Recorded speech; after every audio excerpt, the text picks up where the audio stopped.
Hello everyone, आप देख रहे हैं पब्लिक गैराज। तो भाई आज एक और धमाकेदार वीडियो लेके आ गए हैं।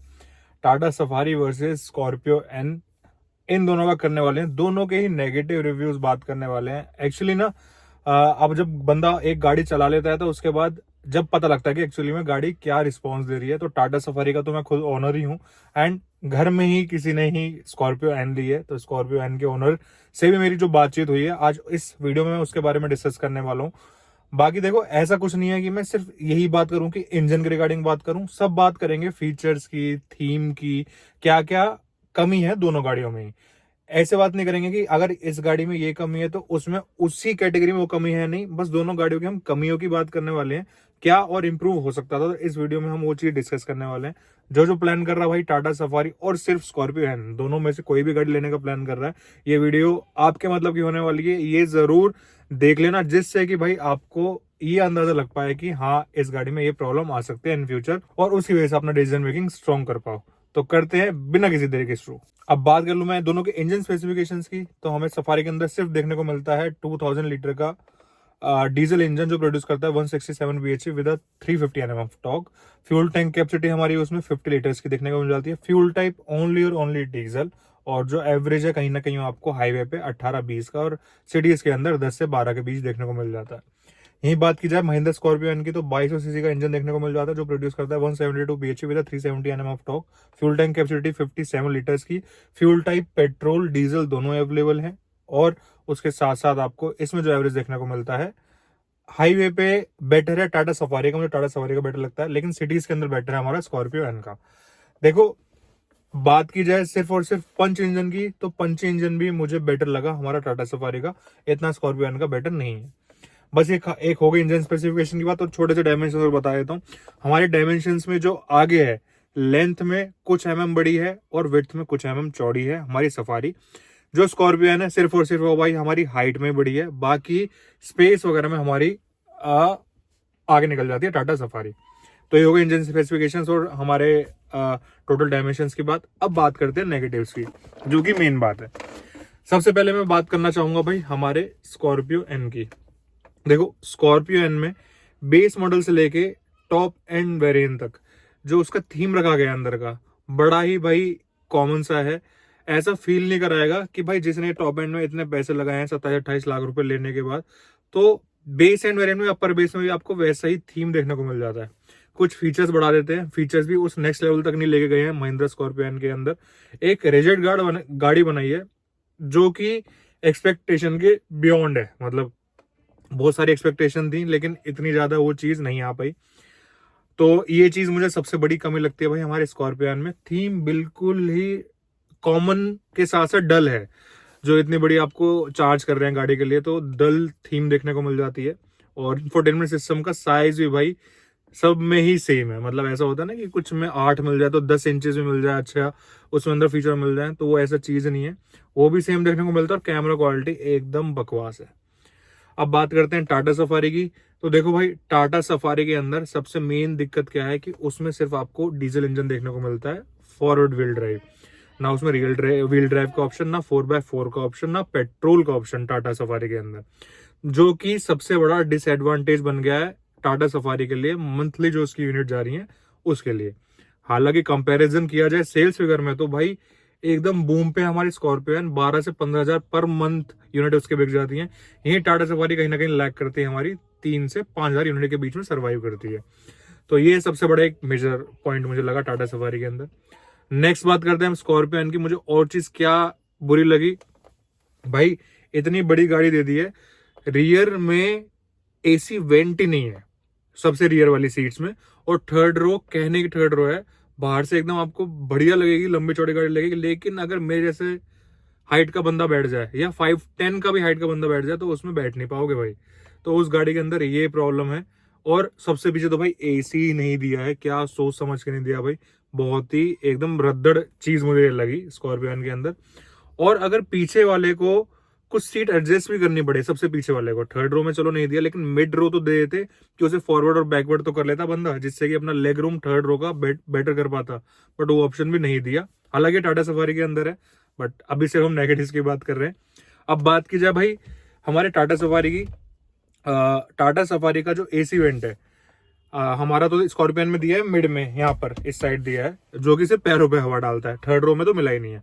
हालांकि टाटा सफारी में थर्ड रो में दिया गया है, बट जो उसका मिड का एसी है, मिड रो का एसी है, वो आपके पिलर्स पे दिया गया है। पिलर्स पे भी इतना छोटा है कि अगर बहुत गर्मी हुई, जो कि मैंने अपनी वीडियोस में डाल रखा है, मिड वाले बंदे को ना यहाँ बैठना पड़ता है कि सामने वाली उसकी हवा मुंह पे पड़ जाए।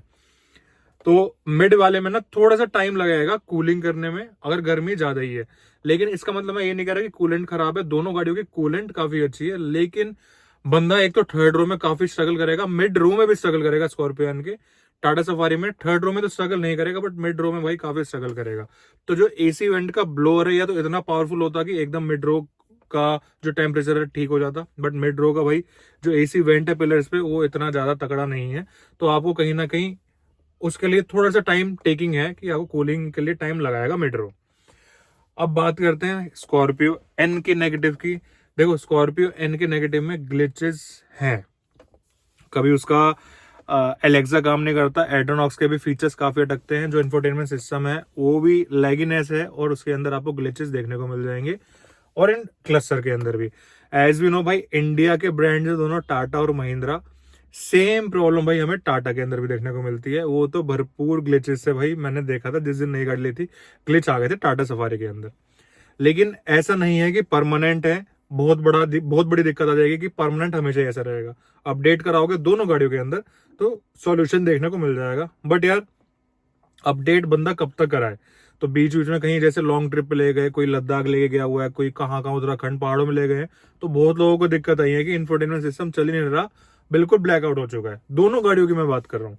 तो ये तो भाई दोनों गाड़ियों को सेम चीजें इंप्रूव करने की बहुत ही ज्यादा जरूरत है, क्योंकि मेरे जैसा बंदा भाई खुद फ्रस्ट्रेट हो जाता है। कभी कभी मन कर रहा है कि घुसंड पेल दूं इंफोटेनमेंट सिस्टम में, बट फिर बाद में ध्यान आता है कि भाई अभी ईएमआई जानी है और उसके बाद वो दिक्कत हो जाएगी कि और पैसा खर्चा हो जाएगा। तो इसलिए वो चीज मैं थोड़ा अवॉइड करता हूँ। लेकिन भाई बहुत इरिटेट कर देता है, तो इस चीज पे वर्क करना चाहिए दोनों ही कंपनीज को। अब बात करते हैं महिंद्रा स्कॉर्पियो एन की दोबारा। देखो स्कॉर्पियो एन का ना, जो मुझे और चीज सबसे बड़ी खलती है उस गाड़ी के अंदर, वो मुझे लगती है भाई उसकी डिजाइनिंग। अब डिजाइनिंग हर किसी का भाई पर्सनल पॉइंट ऑफ व्यू है कि वो डिजाइनिंग को लेके क्या सोचता है।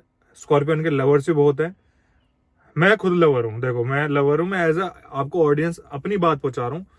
को दोनों गाड़ी में कोई दिक्कत नहीं है। अगर मेरे पे 20-25 लाख का बजट है ना, तो शायद सबसे पहले मेरे माइंड में आ गया स्कॉर्पियो ने टाटा सफारी।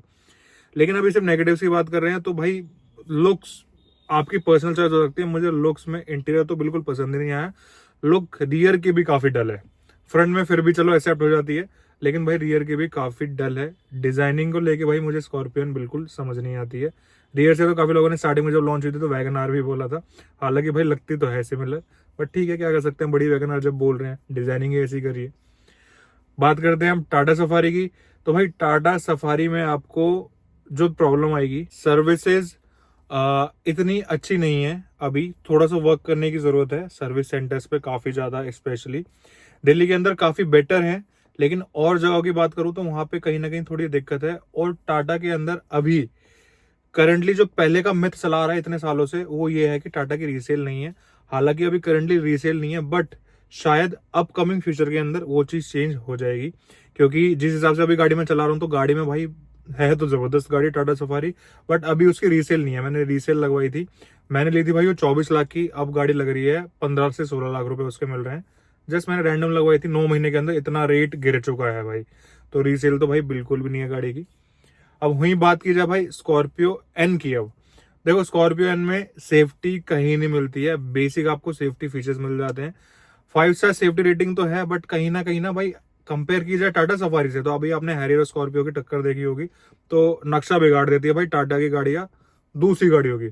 अपना तो चलो इंडियन ब्रांड्स हैं, दोनों की मुझे एडमायर करना चाहिए, बट क्या है ना, एक हेल्दी कॉम्पिटिशन रहे, तो एक अच्छा दूसरा तो फिर मैं क्यों ना अच्छा हूं, तो वैसा वाला चीज होनी चाहिए। तो टाटा की काफी अच्छी बिल्ड क्वालिटी हो तो हमें पता ही है, तो स्कॉर्पियन कहीं वहीं पर लैग करती है, और इतने प्राइस रेंज में एडास भी आपको वो ऑफर नहीं करती है। उसके साथ साथ सफारी हमें पैनोरामिक सनरूफ के साथ साथ इतने अच्छा वो देती है भाई, सेफ्टी देती है। वहां हमारी स्कॉर्पियन छोटे सनरूफ के बाद भी सेफ्टी फीचर्स तो दिए नहीं गए, बाकी बिल्ड में भी is not that much good as we are comparing to Tata Safari. तो टाटा सफारी की बिल्ड क्वालिटी काफी सॉलिड है, तो यहाँ पे स्कॉर्पियन लैग कर जाती है। और अब बात की जाए भाई टाटा सफारी की, देखो टाटा सफारी के अंदर ना आपको एक चीज काफी खलेगी जब आप उसको रेगुलर यूज करने लग जाओगे। कुछ किलोमीटर्स के बाद ना, जैसे डिकॉर थी मेरी, तो उसमें ना रैटलिंग नॉइज थी और 70-80 हजार के बाद सस्पेंशन हिल जाते थे, वाइब्रेशन हो जाते थे गाड़ी के अंदर। हालांकि मुझे अब यहाँ पे सफारी के अंदर लगता तो नहीं कि कोई उसके सस्पेंशन हिलेंगे, बट यार रैटलिंग नॉइज के लिए अभी वर्क करना पड़ेगा, क्योंकि अब कहीं ना कहीं भाई मुझे डिक्की के अंदर कहीं ना कहीं नॉइज फील होने लग गई है। जब भी मैं जैसे कहीं नीचे उतार रहा हूँ, स्लैंटिंग पे चढ़ा रहा हूँ, ब्रेक मार रहा हूँ, कोई स्पीड ब्रेकर के ऊपर चढ़ा रहा हूँ या कोई रफ रोड पे चला रहा हूँ, तो कच कच अंदर से थोड़ी सी आने लगी है। हालांकि देखो इतनी नहीं आई, बट मुझे ऐसा अब डर है कि भाई और मैंने 15-20-25 हजार किलोमीटर और चलाई तो ज्यादा चीज बड़ी ना हो जाए। तो ये मैंने हालांकि अब फील कर चुका हूँ कि थोड़ा सा राइडलिंग नॉइस उठ के डिग्गी में आने लगी है। महिंद्रा स्कॉर्पियो एन की दोबारा बात करें तो भाई देखो, सस्पेंशंस मुझे स्कॉर्पियो एन के इतने अच्छे नहीं लगे। क्यों? क्योंकि भाई सॉफ्टर साइड इतनी बड़ी गाड़ी के सस्पेंशन नहीं देने चाहिए। एक लचकीली गाड़ी लगती है जिसमें बॉडी रोल बहुत फील होता है, और जब हम उसको एक स्पीड पे चलाते हैं बहुत लंबी ट्रिप के लिए, तो वहां पे आपको ना ऐसे धचकियां ऐसे ऊंची ऊंची फील होंगी। हालांकि ऐसे झटके नहीं लगेंगे सस्पेंशंस में। अगर स्टेबिलिटी की बात की जाए तो स्टेबिलिटी गुड है, बहुत अच्छी है, कोई भी वाइब्रेशन कुछ नहीं होगी शेयरिंग पे। बट जो सॉफ्टवेयर साइड रखे गए हैं वो कहीं ना कहीं मुझे अच्छे नहीं लगे भाई, क्योंकि एक इतनी बड़ी गाड़ी में सॉफ्टवेयर और स्टिफर का सस्पेंशन का कॉम्बिनेशन होना चाहिए, जिसमें स्टिफर साइड ज्यादा रखने चाहिए, जस्ट बिकॉज एक तो अच्छी जब आप रोड पे चला रहे हो तो जर्क्स और बम्प्स को इजीली एब्जॉर्व कर ले और बॉडी रोल ज्यादा फील ना हो। तो मुझे सस्पेंशंस इतने अच्छे नहीं लगे अगर मैं टाटा सफारी से बात करूं। बाकी भाई सफारी की अब बात की जाए तो देखो, सफारी में ब्रेकिंग मुझे इतने अच्छे नहीं लगे। सफारी की ब्रेकिंग ट्रैवल भी ज्यादा है और ब्रेकिंग में उतना कॉन्फिडेंस मैं फील नहीं कर पाया। तो ब्रेकिंग जो है वो चीज मुझे सफारी के अंदर काफी लैक देखने को मिलता है। तो जो टाटा सफारी या महिंद्रा स्कॉर्पियन ओन कर रहे हैं, तो आप लोग जरूर बताना कि मेरे इन नेगेटिव से आप सहमत हैं या नहीं है। इससे ज्यादा नेगेटिव है तो कमेंट बॉक्स में आप मुझे बता सकते हो, इससे कम है नहीं यार मैं गलत बोल रहा हूँ वो भी मुझे बता सकते हो। हर किसी का अपना पॉइंट ऑफ व्यू होता है और हर किसी का मैं सजेशन अप्रिशिएट करता हूँ। तो भाई हाँ, ब्रेकिंग इतनी अच्छी नहीं लगी। बाकी देखो यही था मेरा छोटा सा कंपैरिजन, आई होप आप लोगों को पसंद आया होगा।